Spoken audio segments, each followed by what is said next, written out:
નમસ્કાર દર્શક મિત્રો, આપ જોઈ રહ્યા છો the times of Mahisagar news. નજર કરીએ આજના મુખ્ય સમાચાર પર। સંજેલી તાલુકાના ગોવિંદ તળાઈ ગામના પેરામિલિટરી બીએસએફના નિવૃત્ત જવાન સરતનભાઈ ચારેલનો સન્માન સમારંભ ગુજરાત પ્રદેશ પ્રમુખ પેરામિલિટરી સંગઠનના દીપેશ પટેલની અધ્યક્ષતામાં યોજાયો, જેમાં આજના સન્માનની સમારંભની રેલી સંજેલી બસ સ્ટેશનથી શરૂ કરવામાં આવેલ।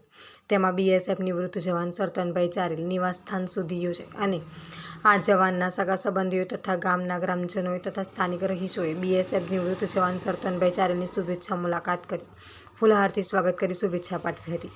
આ કાર્યક્રમમાં જેમાં દીપેશભાઈ, તુલસીભાઈ મહામંત્રી, Vasantbhai joint secretary, Virabhai zone, Kanubhai Dahod જિલ્લા પ્રમુખ, નરસિંહભાઈ મહામંત્રી દાહોદ, પ્રેમાભાઈ કોઓર્ડિનેટર દાહોદ, કેશવભાઈ ગરબાડા તાલુકા પ્રમુખ, નરવતભાઈ પોપટભાઈ જાલોદ તાલુકા પ્રમુખ અને સંગઠન સદસ્યો અને તેમજ સંજેલી તાલુકાના બીજેપી પ્રમુખ સવસિંહ વસૈયા અને ખૂબ મોટી સંખ્યામાં નાગરિકો હાજર રહ્યા અને નિવૃત્ત જવાનને ઉમંગ ઉત્સાહથી આવકાર્યા અને અભિનંદન પાઠવ્યા।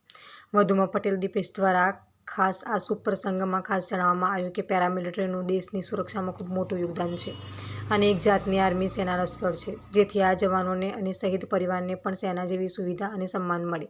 તેના માટે દીપેશ પટેલ પેરામિલિટરી યુટ્યુબ ચેનલની દરેક વિડીયોને લાઇક, કમેન્ટ, શેર કરી આ પેરામિલિટરી જવાનોના ન્યાય માટે આટલું સર્વેનું યોગદાન એ જ સાચી શુભેચ્છાઓ કહેવાશે, તેમ ગુજરાત પ્રદેશ પ્રમુખ, સ્થાપક, નિવૃત્ત અને શહીદ કલ્યાણ ચેરિટેબલ ટ્રસ્ટ, સમગ્ર ભારત ગુજરાત પેરામિલિટરી સંગઠન અને સમસ્ત ગુજરાત પેરામિલિટરી સંગઠન દીપેશ પટેલે જણાવ્યું છે।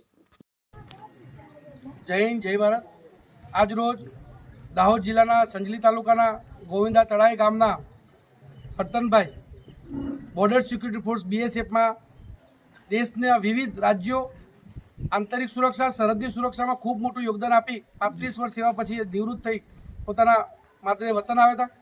તેમના સન્માન સમારોહમાં ગુજરાત પેરામિલિટરી સંગઠન, પટેલ દીપેશ, ગુજરાત પ્રદેશ પ્રમુખ તેમજ સમગ્ર ટીમ, દાહોદ જિલ્લા ટીમ તેમજ સાથે ગ્રામજનો, વિશેષ એમના સગા સંબંધીઓ ખૂબ મોટી સંખ્યામાં આનંદ ઉત્સાહથી એમને આવકાર્યા હતા અને એમનું નિવૃત્તમય જીવન સફળ નીવડે એવી શુભેચ્છાઓ, કામનાઓ કરી હતી।